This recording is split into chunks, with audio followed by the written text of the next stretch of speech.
69वा महापरिनिर्वाण दिवस आहे आणि तुम्ही काय सांगाल? आज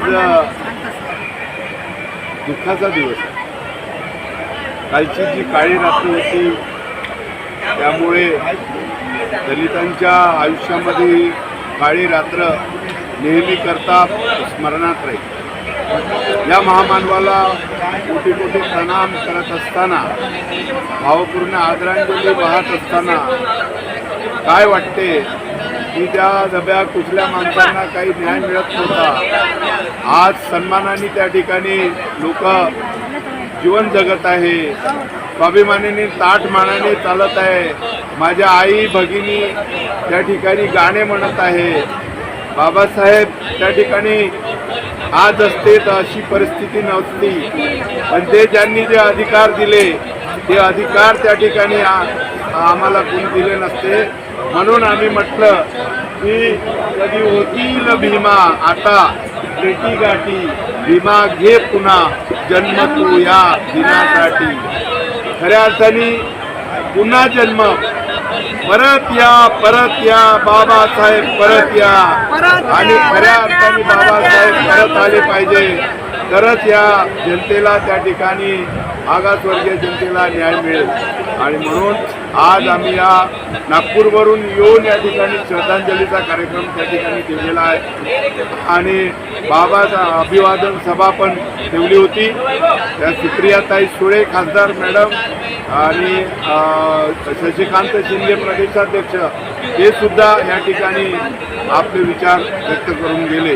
आणि बाबासाहेब, त्या बाबासाहेबांविषयी काय बोलायचं, मी एवढंच म्हणेन की त्यांनी भारतीय संविधान देऊन या देशाला एका शिस्त लावली आणि शिस्त लावून या सर्व समाजाच्या लोकांना एकत्र ठेवण्याचं काम केलं. दब्या कुठल्या माणसांना त्या ठिकाणी न्याय मिळवून दिला. त्या बाबासाहेबाला अभिवादन करत असताना, ये बाबा साहब सच्चाई के इंसाफ की किताब है तू, हमारे जिंदगानी का इंकलाब है तू, सच तो ये बात है कि वतन के इतिहास में एक महकता हुआ गुलाब है तू, महकता हुआ गुलाब है तू. या ठिकाणी सर्व लोकांनी एकत्र येणं गरजेचं आहे. एका विचारावर, बाबासाहेबांच्या विचारावर एकत्र येण्याची आवश्यकता आहे. फुले शाहू आंबेडकरांच्या विचारावर जर हा देश चालला तर कुठेही त्या ठिकाणी रक्तपात होणार नाही.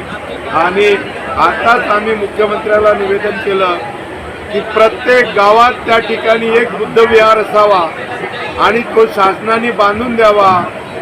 आता त्या ठिकाणी हिंदू आणि बौद्धांचे झगडे, मुस्लिम आणि त्या ठिकाणी हिंदूंचे झगडे, हे झगडे पाहून हा देश झगडखोर देश झालेला आहे. तर प्रत्येक ठिकाणी बुद्ध विहार जर झाला, शासनाने बांधून दिला, तर त्या ठिकाणी झेंडे लावायला भगवा ध्वज किंवा निळा ध्वज, त्या ठिकाणी पंचशिलेचा ध्वज त्या ठिकाणी लागला तर बरं होईल. भांडण तंटे सुटून जातील.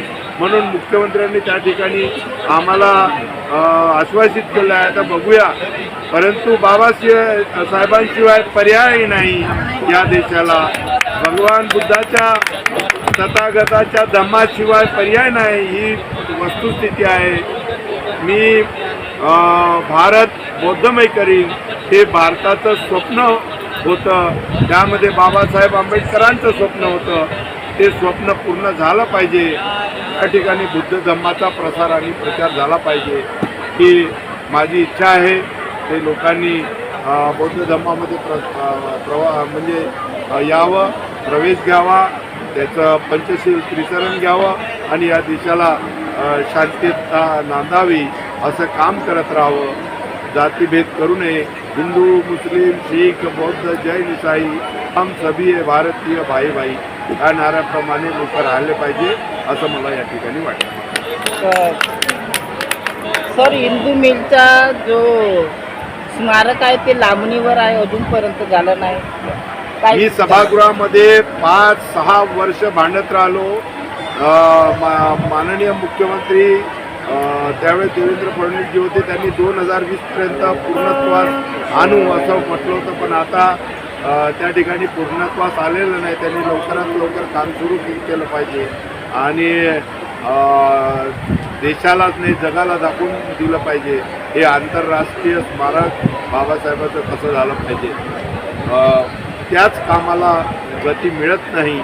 मी तुम्हाला सांगू इच्छितो की नागपूर विमानतळाचं नाव ही पहिली मागणी प्रकाश गजबी यांची होती आणि आज ते विमानतळ झालं. माझं आमदार झाल्याबरोबर त्या ठिकाणी आम्ही मंत्रालयामध्ये बाबासाहेब आंबेडकरांचं तैलचित्र आणि संविधानाची प्रस्ताविका लावली. आता आज त्या ठिकाणी लोक जाऊन नतमस्तक मंत्रालयामध्ये होता. ज्याच्या संविधानामुळे मंत्रालय चालते, त्याच्या संविधानामुळे पार्लमेंट चालते, ज्याच्या संविधानामुळे त्या ठिकाणी ग्रामपंचायता, नगरपालिका, महानगरपालिका चालतात. ते बाबासाहेबांनी दिलेलं संविधान त्या ठिकाणी असल्यामुळे झालं. म्हणून आम्ही ते त्या ठिकाणी प्रतिकृती लावल्या, तैलचित्र लावले आणि आज आम्हाला त्या ठिकाणी सन्मानाने त्या ठिकाणी न्याय देण्याचं काम होत आहे.